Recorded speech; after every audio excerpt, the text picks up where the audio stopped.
You think it's murder? I mean, clearly it's murder. What can I do to help?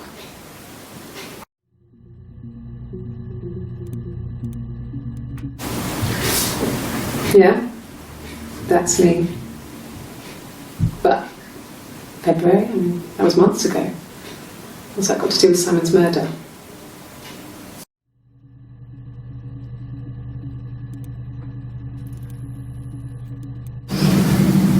I didn't murder Simon. You've got it wrong. You've got the wrong person.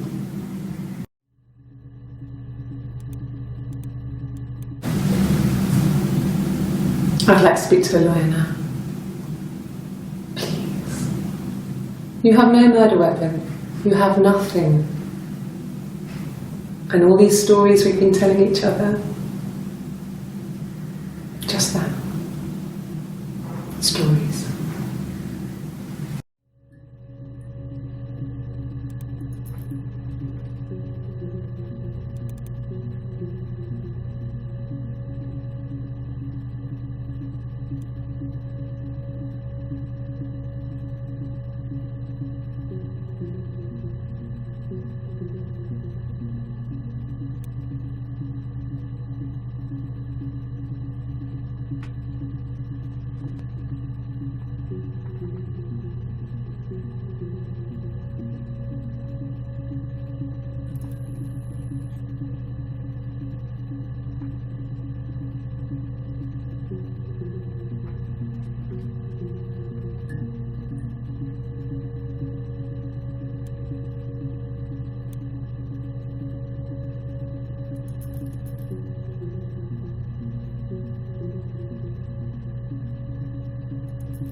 That's all that matters, really. The baby. Simon's dead, but the baby, that's how he will live on. Our baby.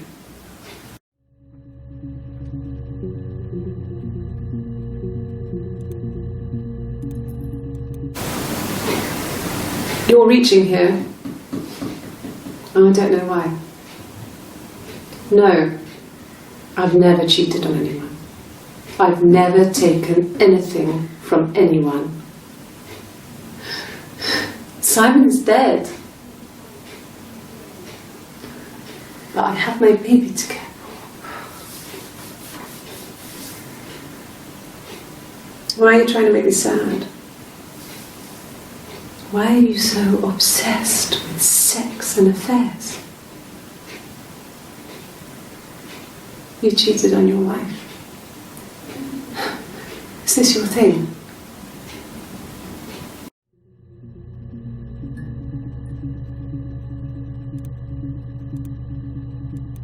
It was supposed to be a secret. Just because Simon is dead doesn't mean I have to give up all his secrets. It doesn't have anything to do with what happened to Simon. No one murdered my husband because he cheated his expenses for a romantic weekend in Oxford.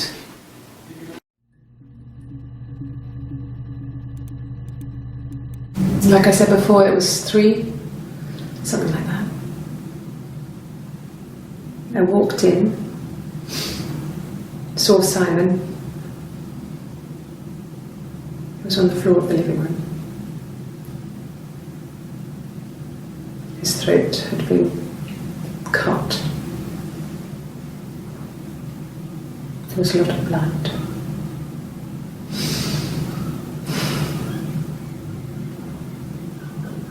Yeah, he was dead.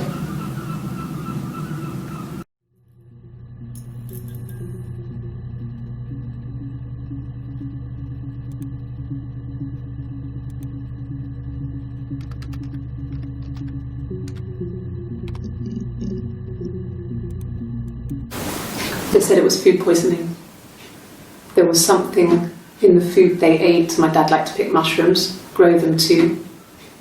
They said it was the mushrooms. It was hard to believe. Death caps. They have a skirt around the cap. My dad taught me that. But, the police had no reason to think it was suspicious. They lived alone. And no one had any reason to hurt them.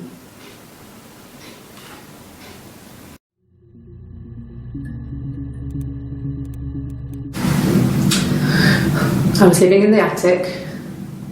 It was a very hard time. I was depressed, was still pretty sick of the STD.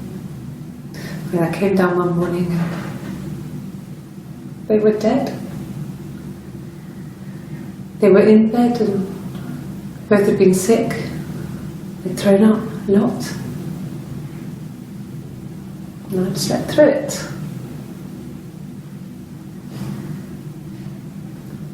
The police said it was the mushrooms they ate. Dad was a mushroom expert. He used to take us picking with him and he taught us how to recognise them. There's no way you would have picked death caps.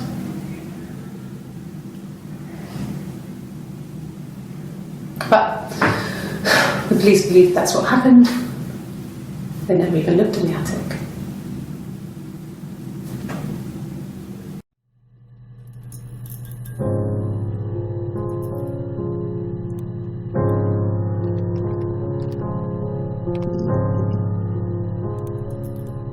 Yes. I inherited it from my parents, so it made sense to move back, me and Simon. Felt like going back to old ways before the pregnancy. Reminded me of being a girl, a dollhouse in the attic, old things. We didn't sleep in my parents' bedroom for a long time. We decorated it as soon as we moved in, but it was another year before we started sleeping there.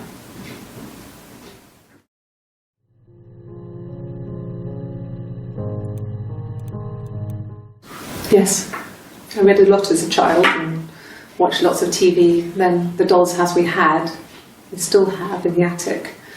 It's kind of a fairy castle. We used to play out there and make up our own stories.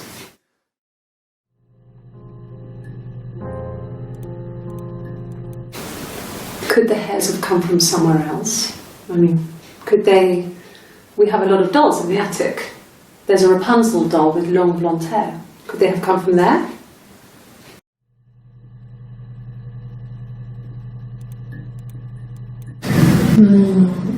She recognised me from the window. She told me to come inside and she hid me. They had made the attic into a place where Hannah could play. There was a dollhouse. She hid me up there. No one else ever went into the attic. It was her place.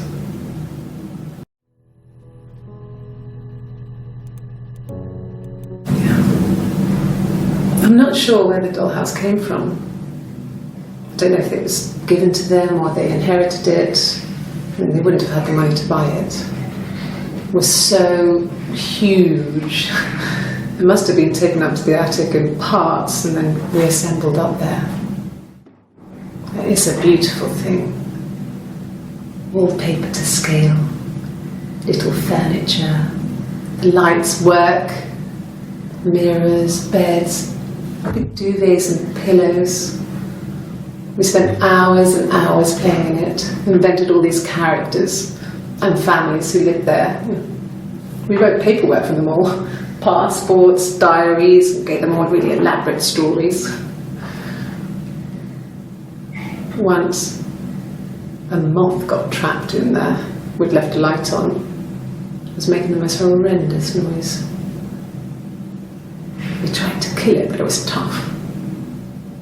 We ended up crushing it under a copy of the Arabian Nights.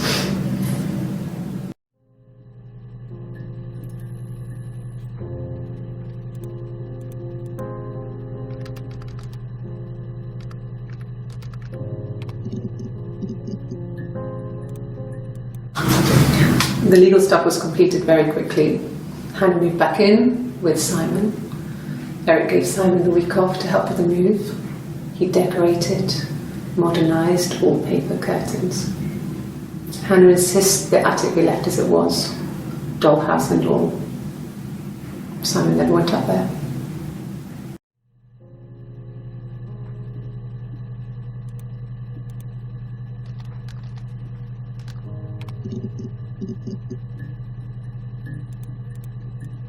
My name is Hannah, H-A-N-N-A-H. It's palindrome. It reads the same backwards as forwards. It doesn't work if you mirror it though, it's not quite symmetrical, but well, I mean, you get the idea. Sorry. Hannah Smith, I live at 31 Gladstone Street.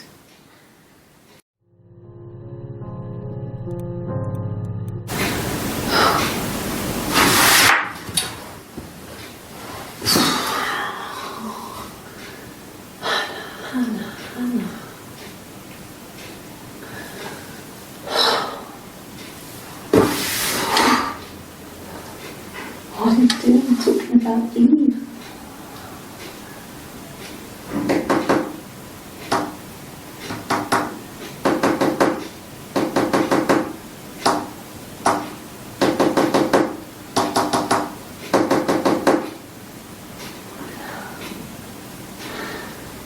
Poor Simon.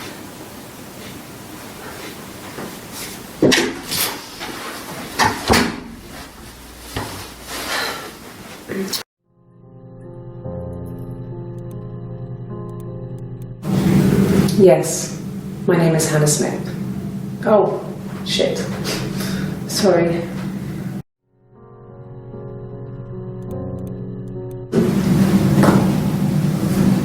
Across the road, where my parents first lived there, was a midwife called Florence. When Hannah was born, I was born at the same time. The midwife was there to help. I'd been throttled by the cord, probably wrapped around my neck by Hannah. The midwife told my mother I was dead. But I wasn't. She wrote all this stuff in a diary. Amazing what people will admit to on paper.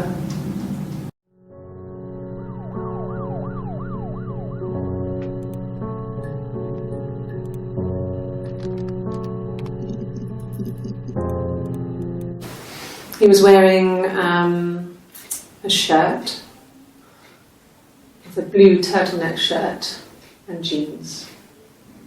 He has a watch, it's a really nice one. That was a gift from his boss, Eric. He had his coat, a long grey duffel coat, like Paddington Bear. He would have taken that with him, it's not in the house.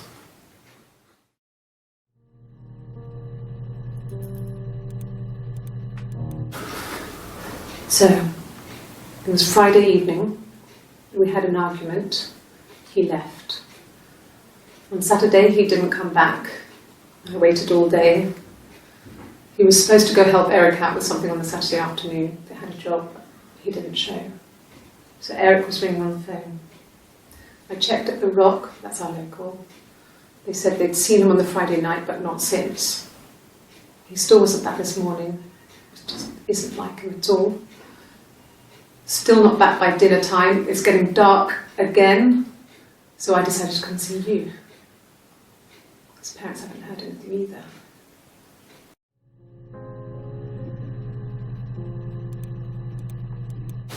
Yes, there's a car that we share, a Cavalier, and a van he uses for work. It's owned by Eric, but we look after it. Both of them are there now, parked in the street. I'm not sure about the keys for the van. I can look for you when I get back.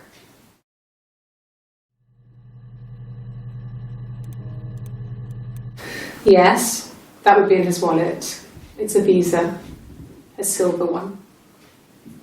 He doesn't like to spend money he doesn't have, so he usually pays with cash, but Eric convinced him to get one.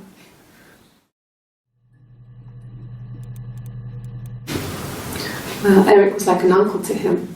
They were pretty close. They spend a lot of time with each other, especially when they have to go to conferences. Have you met his wife, Diane?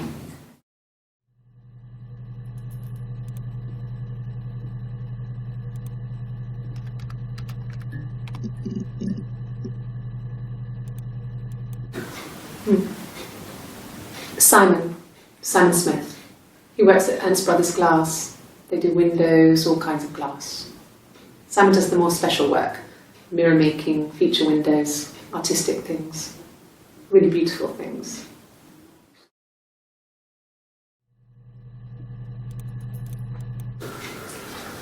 Simon is 6 foot, darkish blonde hair, average build.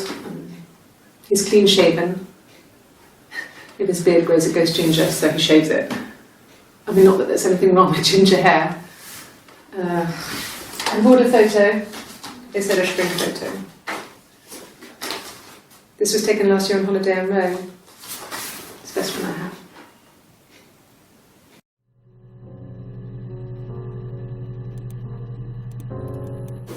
It's the Rockington Arms, the Rock. It's run by a nice couple, Peter and Susan. There's some other regulars there that Simon likes to drink with, and the barmaid they're having sometimes, Helen. Peter said Simon had been in and had a few drinks.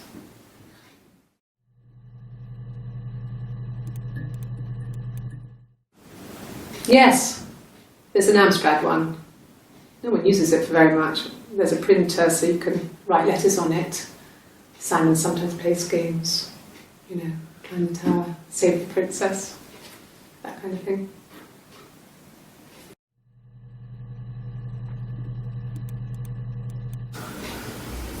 Simon isn't the type to run off or do anything crazy. Someone must have done something to him, or there must have been some kind of accident.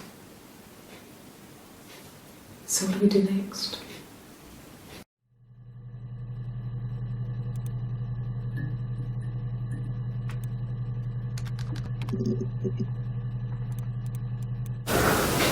Well, my friend Eve.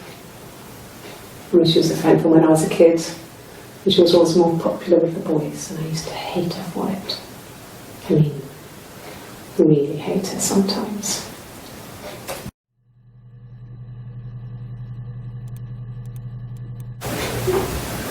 Yes, we'd fight.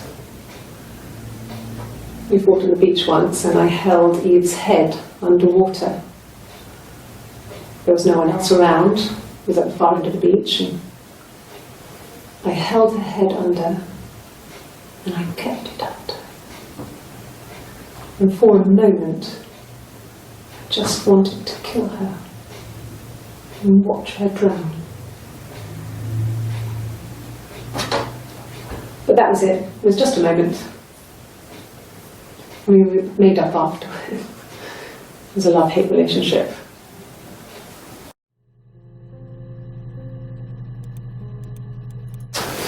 A police station. Yeah. When I was young, we ran away on my birthday. Bob Dylan was playing in London and we thought we could break into his tour bus and have him take us with him. The taxi driver we paid to drop us off, I mean, we'd saved money, pinched a bit here and there to pay for the fare. He was suspicious because we were so young, so he told the police. So they came and picked us up and took me back to Portsmouth. My mum picked me up from the station. But I blamed everything on my friend Eve, so my parents let me off.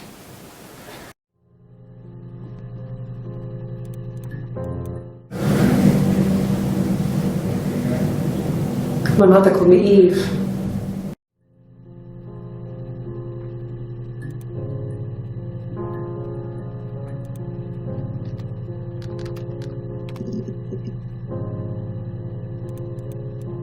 Bruise?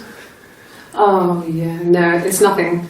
I was going through the top cupboard in my kitchen and the chair slipped and I kind of hit the door with my face. I mean, it hurt like hell.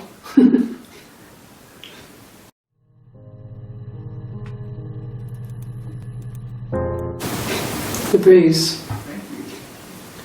I have a really fast metabolism, so stuff like that just comes and goes. I don't know if there's much more that I can tell you that I haven't already told the other policemen. I found the body.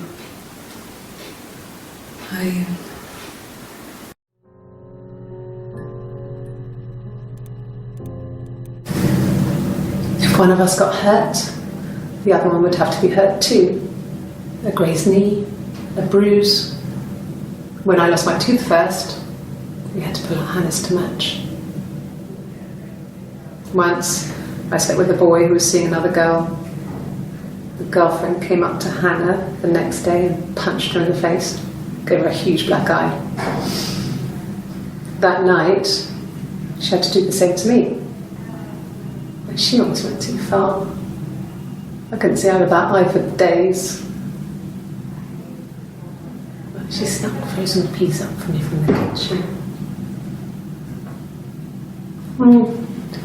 So much of our bodies were synchronised anyway. We started our period on the same day, all our childhood diseases, stomach bugs, nits.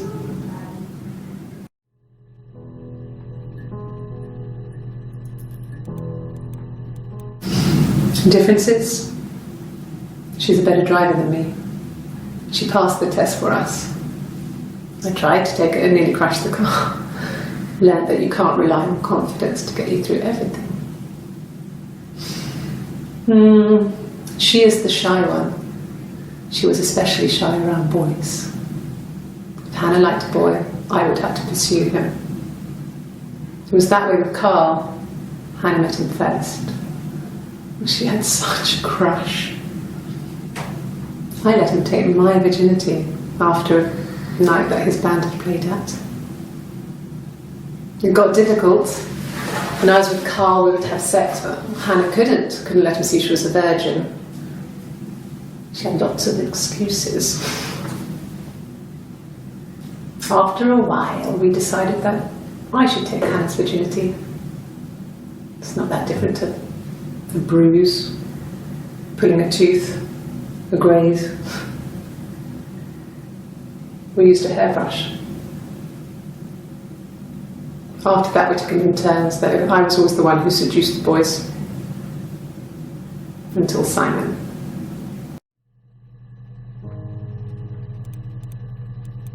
This was about 9. I went round and she was waiting for me. She was furious and so angry, the kind of anger you can only have towards yourself.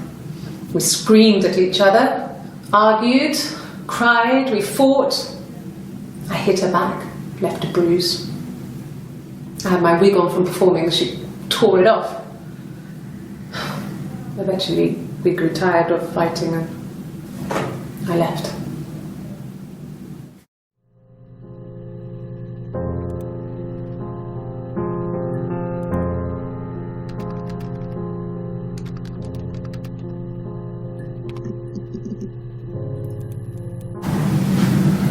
Florence took me home with her. Mother hadn't been expecting twins and had a healthy baby. I guess she was just happy for Florence to clean up, take away the evidence that this was anything but a happy occasion.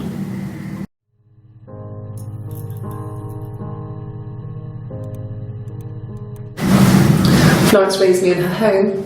I never left it. She kept me out of sight. It wasn't odd for people to see a midwife with a baby, carrying in supplies, washing nappies, that sort of thing. I never knew any different. I grew up looking out of my window and seeing her across the road. I thought it was like a reflection in the mirror. She was me.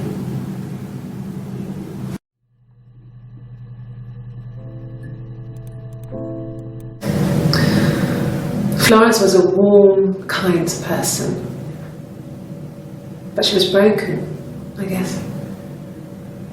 When I found her diary, I also found a biscuit tin with other stuff in it, older papers, letters, that kind of thing. Her story wasn't there. I never really spoke to her about it. I was far too young to really understand, I guess. I just put it together later, once I was older. She had loved children, planned to have a large family, but her husband died in the war. And that was back when you married for life. She never felt like she could marry again. Isn't that strange? She was a widow from her 20s. But, I mean, I guess it was different then. You know, you married for life and she felt she could never marry again. I guess it was harder, a war widow. One of the dead. I don't know, maybe there was more to it than that. I don't really know.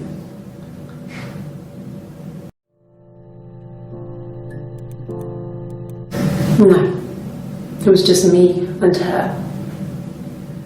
Eve was the name they were going to call their first child. They talked about it and were going to try when he came back. Florence's family had a history of firstborn girls, so they were convinced it was going to be a girl. It's hard to know if this is all true. These are stories I remember, that I read when I was a child. Maybe I misread, maybe I misunderstood. Sometimes it's hard to remember what happened last week.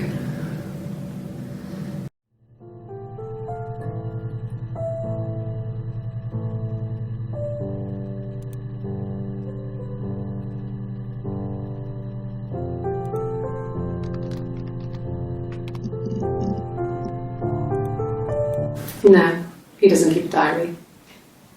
That's my thing. I've kept one, well, as long as I can remember, since I was a girl. It helps make sense of my day. And when you're forced to put something into words, it just gives you perspective. Everyone's on the same page.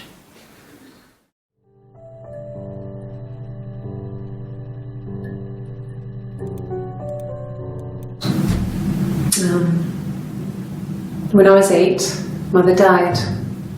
She slipped down the stairs. It was an accident. I had read a diary at that point and I knew she wasn't my real mother. So I burned the diary that day and I left. Walked out and across the street.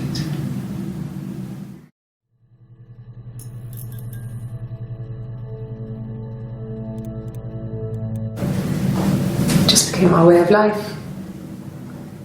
We would swap places and take it in turns to do things. And we were very careful. Whoever had been out that day would come back and write a detailed diary so that we were on the same page. We had a list of rules that said what we could and couldn't do in any given situation.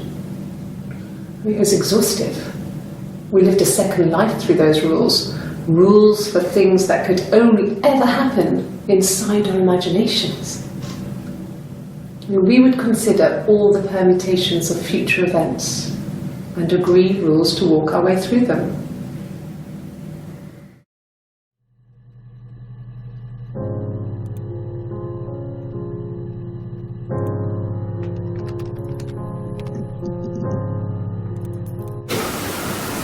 I wasn't in the house all of Friday night. After the argument, after Simon left, I left too. I was upset and I wanted to get away, so I took the car.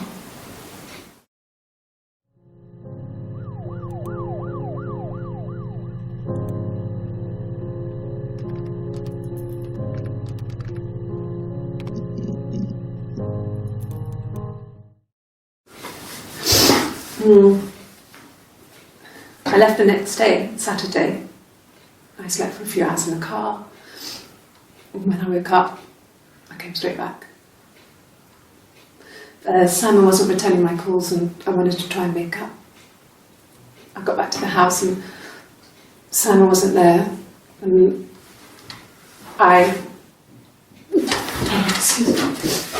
Is there a bin?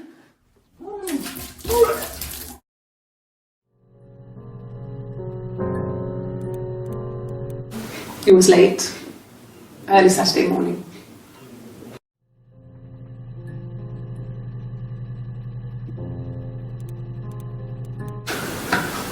A week or so ago, it would have been the Saturday before my birthday.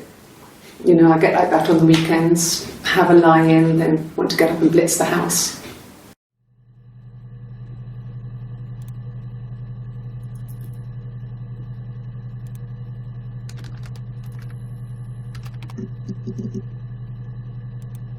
Oh God, I don't know.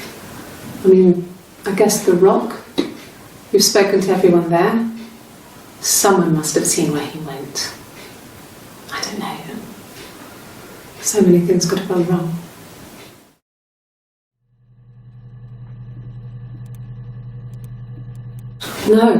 No one has been in the last few weeks. We had a plumber come in 3-4 weeks ago. Someone Simon knew from the Rock.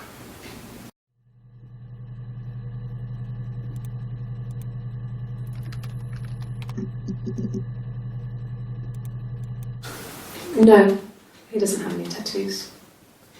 He has a scar down here near his stomach, past his hip. Cut himself with some glass. That was before, a long time ago. He looks just like the photo. He's not got his glasses on here though. He takes them off with the camera. But he needs them to see properly, you know. He has to read a newspaper or a menu in a restaurant. Not books so much, or watching TV. He likes TV.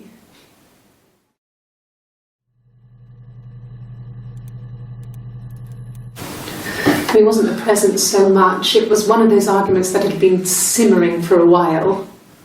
The present was a mirror, a nice mirror. He'd engraved the glass, the kind of mirror a princess would have in a story. He made it specially for me.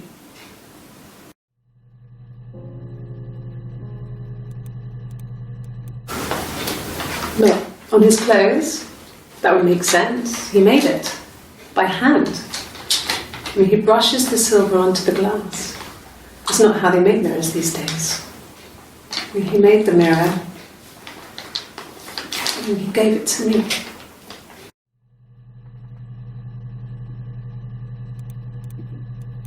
No, I've had enough coffee for today, thanks. Glass of water.